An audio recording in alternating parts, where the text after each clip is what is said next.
The papal bull arrived in Spain on November 1st, 1478, and with it came permission to do something that would haunt Europe for centuries. Pope Sixtus IV had just authorized King Ferdinand and Queen Isabella to establish their own Inquisition, independent of Rome's oversight. Within months, the first tribunals opened in Seville. What happened next wasn't just religious persecution, it was the birth of a surveillance state wrapped in theological justification. Most people think they know the Spanish Inquisition, torture chambers, forced conversions, the auto da fe, but the reality was far more insidious than the Hollywood version suggests. This wasn't mindless brutality. It was systematic, bureaucratic, and terrifyingly efficient. The Inquisition kept meticulous records of every interrogation, every denunciation, every confession extracted. And those records, gathering dust in archives across Spain, reveal something deeply unsettling about how societies turn neighbor against neighbor. The Inquisition didn't target just anyone. Its primary victims were conversos, Jews who had converted to Christianity, often under duress. Spain's Jewish population had faced escalating persecution throughout the 14th century, culminating in massive pogroms in 1391 that killed thousands and forced tens of thousands more to convert. These new Christians, the conversos, occupied a precarious position in Spanish society. They were Christian by law, but suspected of being Jewish in secret, and suspicion in 15th century Spain could be deadly. Here's what made the Inquisition different from earlier religious courts. It operated on denunciation. Anyone could accuse anyone else of heresy. You didn't need proof. You didn't need witnesses. A whispered rumor to the right person was enough to trigger an investigation. The accused wouldn't know who had denounced them. They wouldn't know the specific charges until the interrogation began.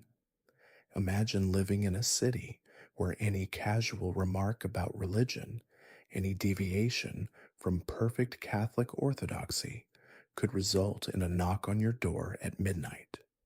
The Inquisitors developed an elaborate system for detecting crypto-Judaism, the secret practice of Jewish rituals. They compiled lists of suspicious behaviors. Did you change your linens on Friday evening? Did you refuse to eat pork? Did you turn to face the wall when someone mentioned Jesus? These everyday actions became evidence of heresy. Servants spied on their masters. Business rivals denounced competitors. Family members turned against each other. The Inquisition weaponized social relationships, transforming the intimate fabric of daily life into a surveillance network. But the psychological torture began before the physical torture ever started. After arrest, the accused would be held in secret prisons, sometimes for months, with no word to their families about their fate. The isolation was deliberate. Prisoners had time to imagine what was coming, to contemplate the rack and the strappado, to rehearse their confessions. Many confessed before torture even began, hoping that cooperation would save them. It rarely did. The interrogation manuals used by inquisitors still exist, and they're chilling in their precision. These weren't savage thugs improvising in dungeons. They were trained professionals following detailed protocols.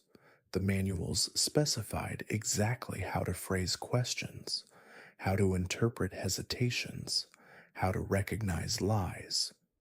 They understood that people under extreme stress behave in predictable ways, and they exploited that knowledge ruthlessly. A pause before answering could be interpreted as deception.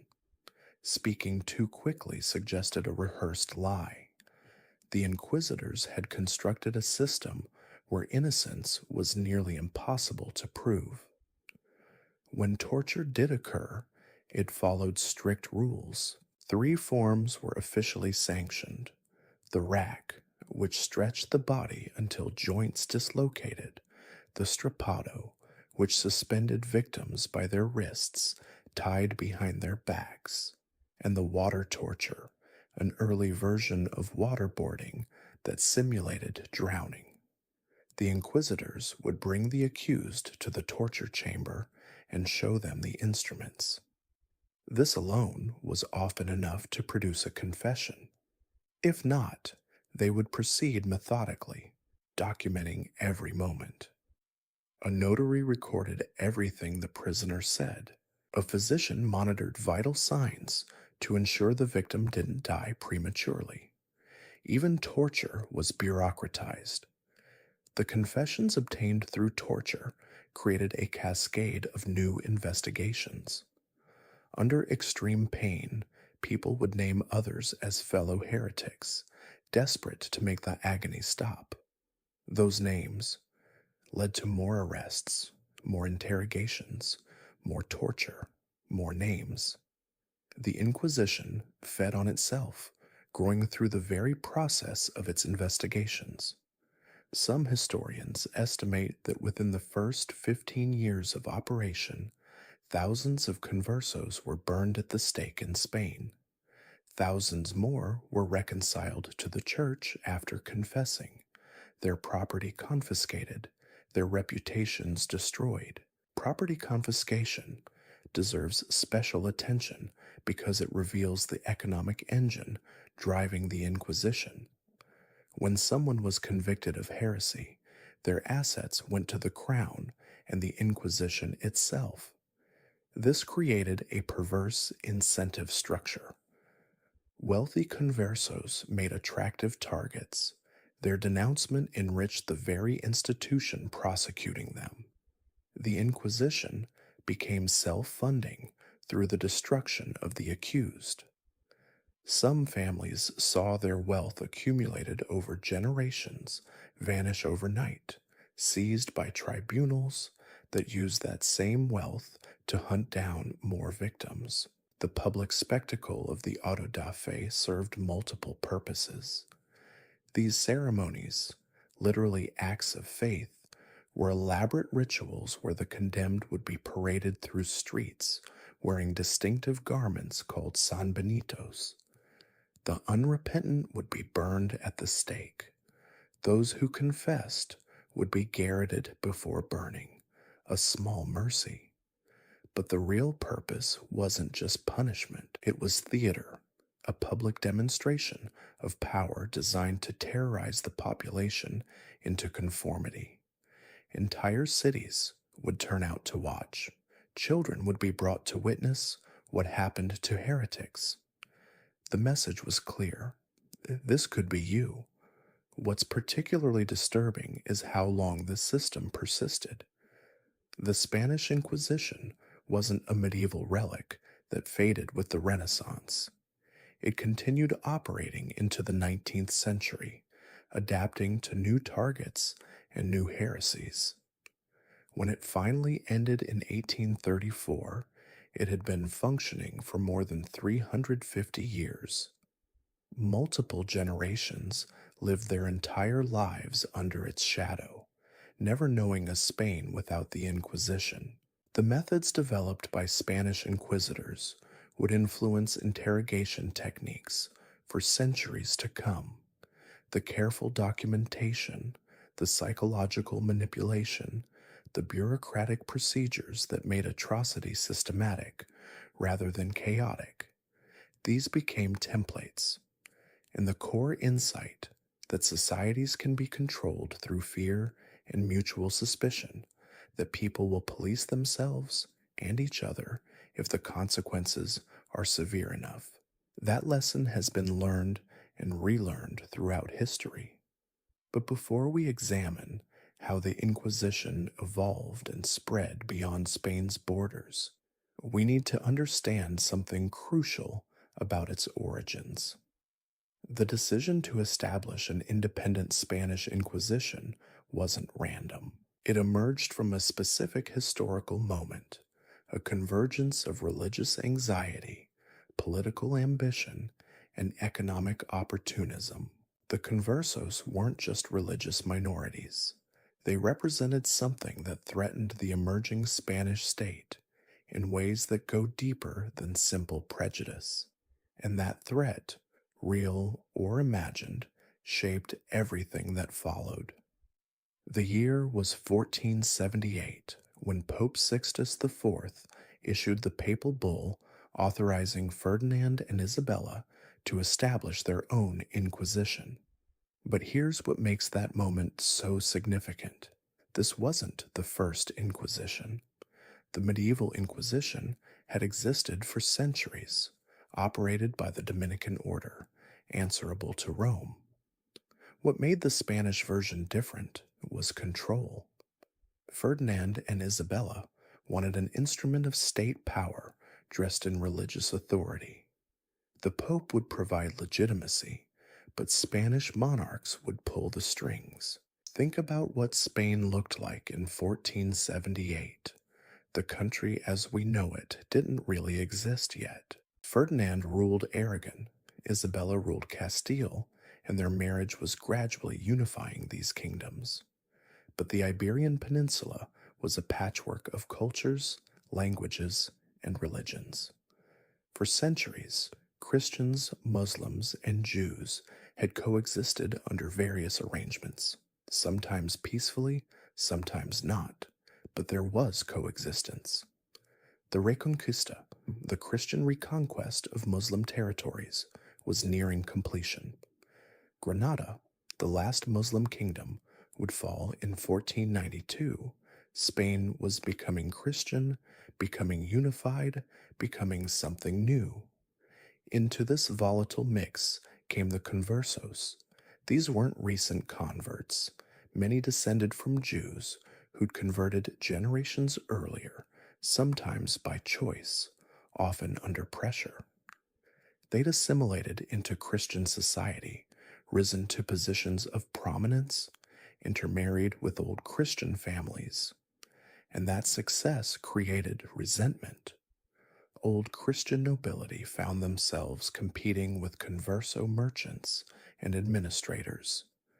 Religious authorities questioned whether these conversions had been sincere.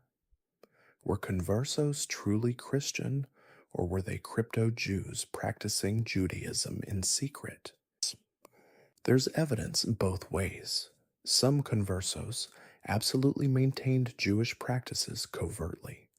Others were genuinely devout Christians who'd fully embraced their new faith. Many probably fell somewhere in between, navigating complex identities in a society that demanded absolute clarity. But the Inquisition wasn't interested in nuance. It needed heresy to justify its existence. The first Grand Inquisitor was Thomas de Torquemada, a name that's become synonymous with religious persecution. Torquemada was Isabella's confessor, a Dominican friar known for rigid orthodoxy and unwavering commitment to rooting out heresy. Under his leadership, the Spanish Inquisition developed its notorious reputation. He standardized procedures, established tribunals throughout Spain, and oversaw thousands of trials. Estimates of deaths during his tenure vary wildly, from hundreds to thousands, but the psychological impact far exceeded the body count. Because the genius of the Inquisition wasn't just punishing heretics, it was creating a system where everyone became a potential informant and everyone a potential suspect. Neighbors denounced neighbors. Family members testified against each other. The accused couldn't face their accusers, couldn't know who denounced them. This anonymity was supposedly to protect witnesses from retaliation, but it also made defense nearly impossible. How do you refute charges when you don't know their source? The Inquisition maintained detailed records, and these documents reveal something disturbing about the nature of accusations. Many denunciations were vague, based on circumstantial evidence or suspicious behavior. Someone doesn't eat pork. Someone lights candles on Friday evening. Someone washes their hands before prayer. These everyday actions became evidence of crypto Judaism. The Inquisition developed elaborate lists of suspicious behaviors, essentially criminalizing cultural practices that might indicate Jewish identity. What's particularly insidious is how this created a self perpetuating system of suspicion. If you were denounced, even if you were found innocent, the cloud never fully lifted. Your name was in the records. You'd been investigated. People would remember. And the penalties for false denunciation were minimal compared to the consequences of being accused. This asymmetry encouraged accusations, making the system inherently biased toward finding guilt. The economic dimension deserves emphasis because it's often understated. When the Inquisition confiscated property, they weren't just taking wealth, they were destroying families, erasing generations of accumulated prosperity, redistributing resources to the crown and church. This created obvious incentives to target the wealthy. A poor converso might be investigated, but a rich one was a prize. Their confiscated estates could fund more investigations, pay more inquisitors, build more prisons. Some historians argue the Spanish Inquisition was primarily an economic enterprise disguised as religious enforcement. That's probably too reductive. The religious zealotry was real, the anxiety about heresy genuine. But the financial incentives amplified everything, gave institutional momentum to persecution. The Inquisition became profitable, and profitable institutions find ways to sustain themselves. The conversos faced an impossible situation. Convert, and you're suspected of being a fake Christian. Remain Jewish, and you face expulsion, or worse. When Ferdinand and Isabella issued the Alhambra Decree in 1492, expelling all Jews from Spain, conversos who'd previously converted found themselves in a bizarre position. They'd already chosen Christianity to avoid persecution, yet now they were persecuted for that very choice. The Inquisition questioned their sincerity, treated their conversion as evidence of deception rather than faith. Thousands fled. Converso families scattered across Europe and the Mediterranean, taking their skills and wealth with them. Spain lost merchants, physicians, scholars, craftsmen. The economic impact was substantial, though Spanish monarchs apparently considered religious uniformity worth the cost. And the Inquisition kept operating, kept investigating, kept finding heretics. Because once you build an institution designed to find enemies, it will find them. It has to. Its existence depends on the continued discovery of threats. What began as a targeted campaign against suspected crypto Jews gradually expanded. The Inquisition turned its attention to Moriscos, converted Muslims applying the same logic of suspected insincerity, then to Protestants as the Reformation spread, then to anyone whose orthodoxy seemed questionable. The machinery, once created, found new purposes. The machinery's expansion reveals something fundamental about institutional power.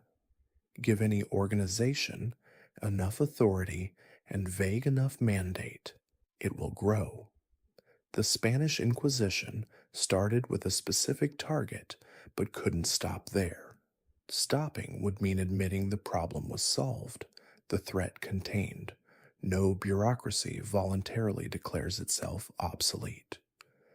So the definitions of heresy expanded. Initially focused on conversos, the Inquisition began investigating Judaizing among Old Christians, those with no Jewish ancestry. Someone makes a comment that sounds sympathetic to Jewish customs. Someone questions a church doctrine. Someone reads a book the Inquisition hasn't approved. These became investigable offenses. The net widened continuously. This expansion wasn't random. It followed a pattern visible in many enforcement systems. When you've built infrastructure for persecution, finding new targets becomes easier than dismantling the infrastructure. The Inquisition had prisons, personnel, procedures, institutional knowledge. Redeploying these resources required only redefining the threat, and there's always another threat if you look hard enough. The Moriscos, Muslims who'd converted to Christianity, faced similar suspicion as conversos. After Granada fell in 1492, Muslims in Spain were given a choice: convert or leave. Many converted, hoping to keep their homes and livelihoods. The Inquisition immediately doubted their sincerity. Did they still pray toward Mecca? Did they avoid pork? Did they wash in certain ways? The same surveillance apparatus developed for conversos now turned toward Moriscos. What's striking is how cultural practices became evidence of heresy. The Inquisition wasn't just enforcing religious doctrine, it was enforcing cultural conformity, demanding that converts abandon not just their theology but their customs, their food, their daily habits.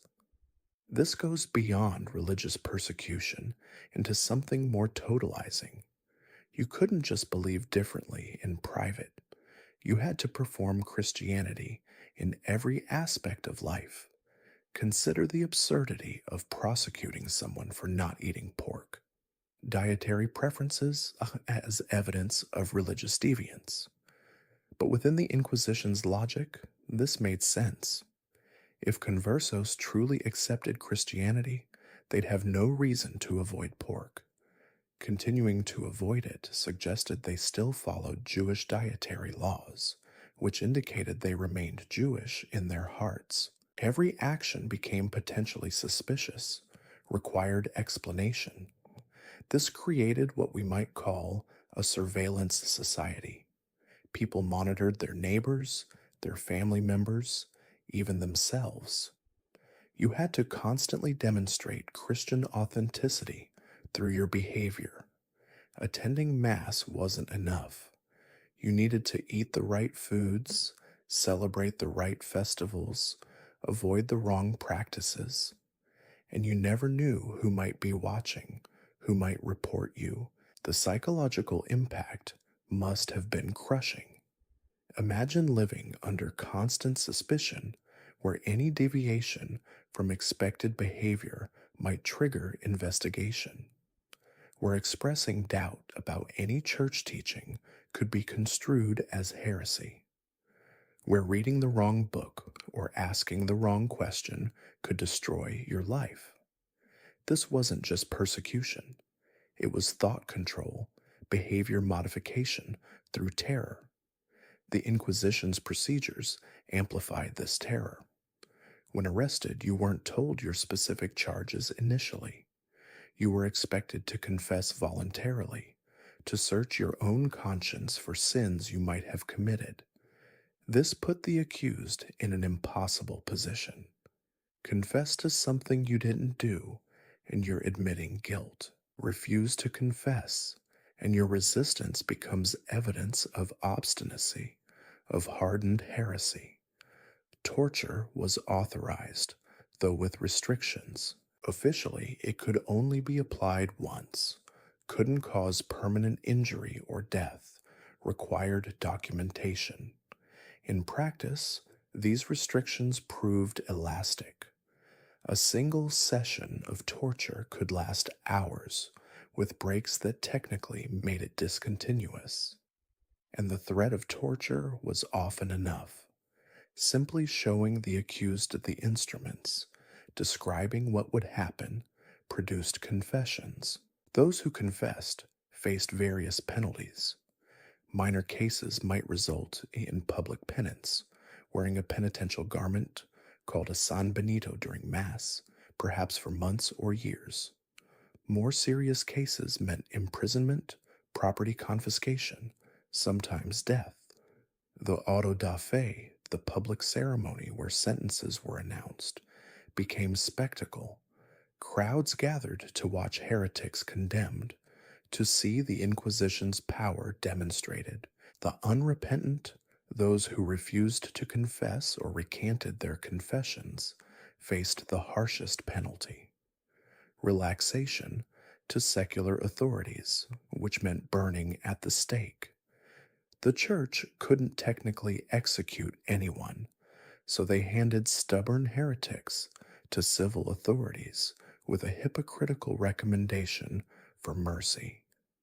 Everyone understood what this meant. The phrasing provided legal cover for what was essentially a death sentence. Numbers matter here. Estimates vary, but modern historians suggest the Spanish Inquisition executed perhaps 3 to 5,000 people over its 350-year existence. That's actually lower than popular imagination suggests. The Black Legend, Protestant propaganda about Spanish Catholic cruelty, inflated the death toll considerably, but focusing only on executions misses the broader impact. Tens of thousands were investigated, imprisoned, tortured, had their property confiscated, their reputations destroyed. Entire communities lived under threat. The converso population never felt secure, never fully integrated, remained suspect for generations. The Moriscos were eventually expelled entirely in the early 1600s, despite having converted, despite living in Spain for centuries. The Inquisition's culture of suspicion made peaceful coexistence impossible, and the institution's influence extended beyond direct persecution. It controlled publication, maintained an index of forbidden books, censored ideas it deemed dangerous. Spain became intellectually isolated, cut off from the scientific and philosophical developments transforming the rest of Europe. The Inquisition's insistence on orthodoxy stifled inquiry, made questions dangerous. This intellectual isolation had consequences. While Northern Europe experienced the scientific revolution, Spain largely missed it.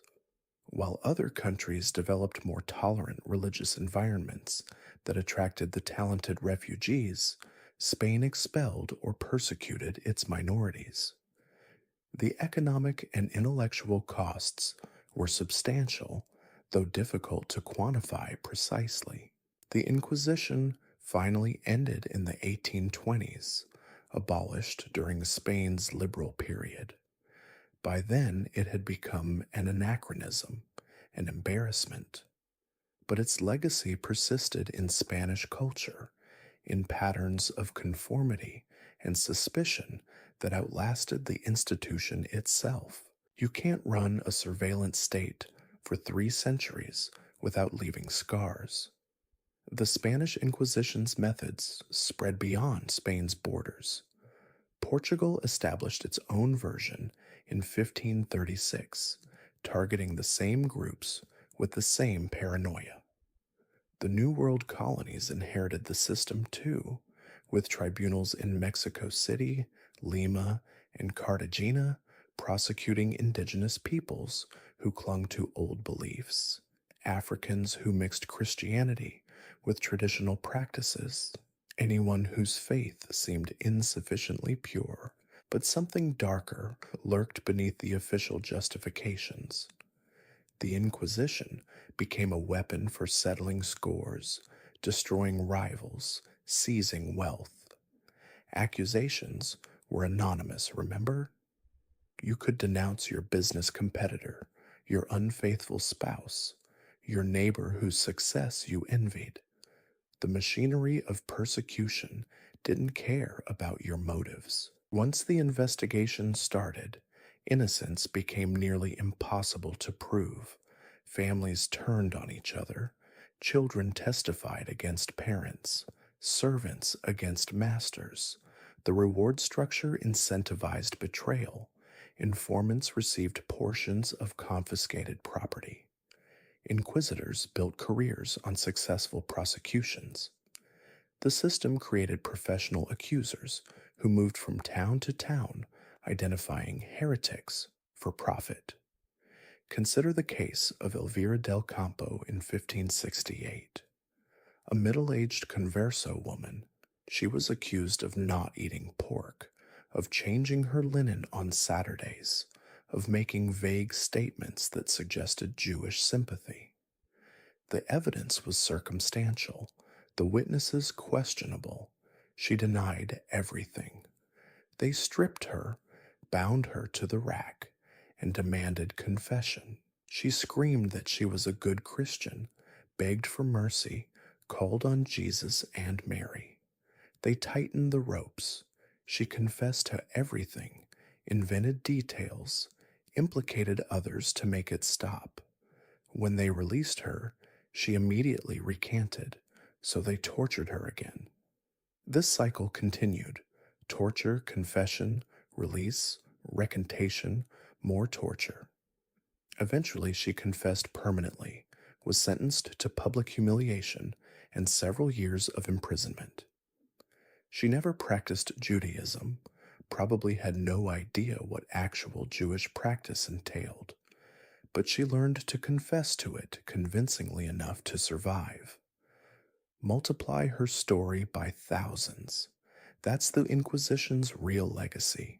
Not just the executions, but the grinding machinery of suspicion that made everyone potentially guilty, that turned religious identity into a legal minefield, that destroyed community trust across generations. The persecution of witchcraft followed similar patterns. Though the Spanish Inquisition was actually more skeptical about witch accusations than secular courts in other parts of Europe, when it did pursue such cases, the methods were identical. Torture until confession, demand names of accomplices, expand the investigation, create a cascade of accusations that fed on itself. The economic impact deserves emphasis. When the Inquisition seized a converso merchant's assets, it didn't just destroy one family. It disrupted trade networks, broke commercial relationships, made credit unreliable. Spain's economy depended on these merchant communities. Their persecution weakened the entire system. By the 1600s, Spain's decline was evident. The country that had dominated Europe through the 1500s, that had built a global empire, was falling behind. The expulsion of the Moriscos in 1609 removed hundreds of thousands of skilled farmers and artisans. The ongoing persecution of conversos drove talented families to emigrate. Amsterdam, London, and other cities welcomed them. Spain's loss became their gain. The brain drain was catastrophic. Jewish and converso families carried with them expertise in finance, medicine, international trade, languages, diplomacy. These skills had helped build Spanish power. Their absence contributed to Spanish decline. The Inquisition also corrupted Spanish Catholicism itself. Religion became performance. Orthodoxy became conformity. Faith became fear. The genuine spiritual movements that revitalized Catholicism elsewhere in Europe, like the mysticism of Teresa of Avila or John of the Cross, faced constant inquisitorial scrutiny. Too much religious enthusiasm was suspect. Too much direct experience of God suggested bypassing church authority. This created a religion of surfaces. People learned to display correct belief without necessarily feeling it, to mouth proper phrases while thinking whatever they wanted privately. The Inquisition produced not genuine faith, but elaborate hypocrisy. The institution's final decades were pathetic. By the 1800s, Enlightenment ideas had penetrated even Spain. The Inquisition seemed medieval, barbaric, an embarrassment. When Napoleon's forces occupied Spain, they abolished it. Restored Spanish kings briefly revived it, then abolished it again. It limped toward extinction, prosecuting its last heretic in 1826, finally dissolving completely in 1834. But cultural patterns persist beyond institutional life. Spain carried the Inquisition's legacy well into the 20th century. Franco's regime in the mid 1900s echoed inquisitorial methods, denunciations, political trials, the conflation of dissent with moral corruption. The habits of authoritarian surveillance, once established, proved difficult to break. Modern Spain has reckoned with this history imperfectly. The Inquisition is acknowledged as a dark period, but the full accounting of its damage remains incomplete. How do you measure the cost of ideas never expressed, books never written, questions never asked? How do you calculate the loss of people who might have contributed to Spanish culture but fled or were silenced?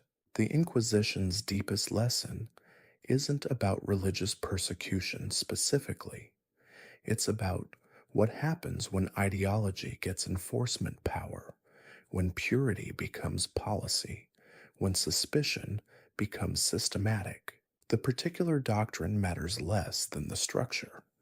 Give any belief system the authority to investigate, torture, and execute, and it will find enemies to destroy. That's why the Inquisition still matters. Not as historical curiosity about medieval cruelty, but as warning about modern dangers. The mechanisms that powered it, the anonymous accusations, the presumption of guilt, the self-perpetuating investigations, does appear again and again in different contexts. So, McCarthyism, the Cultural Revolution. Every witch hunt follows similar patterns. The Spanish Inquisition ended 2 centuries ago, but the impulse that created it, the desire to enforce ideological conformity through state power that never dies. It just finds new targets, new justifications, new names. Understanding how it worked then helps recognize it now. The Spanish Inquisition wasn't an aberration. It was a blueprint, refined over centuries, for turning society against itself. Every surveillance state since has borrowed from its playbook the anonymous denunciations, the presumption of guilt disguised as investigation, the way terror becomes self-sustaining once people learn to police themselves and each other. Spain paid for this system with its talent, its diversity, its intellectual vitality. The conversos who fled took their skills to Amsterdam and London. The Moriscos expelled in 1609 left behind empty villages and untended fields. What remained was conformity purchased at the cost of dynamism. The economic decline that followed wasn't coincidental. But here's what should disturb us most. The Inquisition worked. Not in rooting out actual heresy. It never cared much about that. But in creating the appearance of religious unity through systematic intimidation. For 3.5 centuries, it maintained power not despite its cruelty, but because of it. People learned the correct performances, the right phrases, the safe behaviors. They learned to suspect their neighbors and fear their own thoughts. That's the real achievement, if you can call it that. The construction of a society where everyone becomes complicit in their own oppression. The institution ended finally in 1834, killed not by moral awakening, but by obsolescence. It had simply become too embarrassing, too obviously medieval for a Spain trying to modernize. But the habits it instilled, the reflexive suspicion of difference, the comfort with denunciation, these persisted long after the last tribunal closed. Franco's regime in the 20th century would resurrect similar methods under new ideological cover. The specifics change, the structure remains. Modern democracies like to think they're immune to such systems. We have due process, civil liberties, constitutional protections. But the Inquisition had rules too. Torture was regulated, confessions documented, procedures followed. The bureaucracy of persecution doesn't prevent atrocity. Sometimes it enables it, makes it systematic rather than chaotic, gives it the veneer of legitimacy. That's the lesson we keep failing to learn. When we see anonymous accusations destroying reputations today, when we watch social media mobs demand confessions and apologies, when we witness institutions investigating people for thought crimes, the echoes should be obvious. The technology changes. The human impulse to enforce conformity through fear doesn't. Every generation faces the choice between tolerating difference and crushing it. The Inquisition shows where the second path leads. Spain eventually recovered, rebuilt, rejoined the community of nations that value pluralism and debate. But it took centuries, and the scars remain visible if you know where to look. The Converso families who fled never came back. The Sephardic Jewish diaspora scattered across the Mediterranean never reconstituted itself in Spain. The intellectual traditions that might have flourished withered instead. You can't calculate these losses precisely, but they're real. The Inquisition's most complete victory might be this: it made us forget what Spain lost. We see what was destroyed, the people burned and expelled and silenced. We don't see what was never created, the ideas never thought, the innovations never attempted, the art never made. Absence leaves no records. The archive of things that didn't happen because people were afraid to try remains forever empty. That's why this history matters beyond academic interest. It's not about Catholic versus Protestant or Christian versus Jew. It's about what happens when any ideology gets the power to enforce itself through violence, when questioning becomes dangerous, when conformity becomes survival strategy. The Inquisition ran for 356 years because it served the interests of those in power and because people learned to accept it as normal. That's how long it can take for obviously evil systems to finally collapse under their own weight. The warning is clear, even if we rarely heed it. Build systems that assume guilt, that operate in secret, that punish dissent, and you'll create something that persists long after its original purpose is forgotten, something that damages the society it claims to protect far more than any external enemy could. The Spanish Inquisition proved this beyond doubt. The question is whether we're paying attention.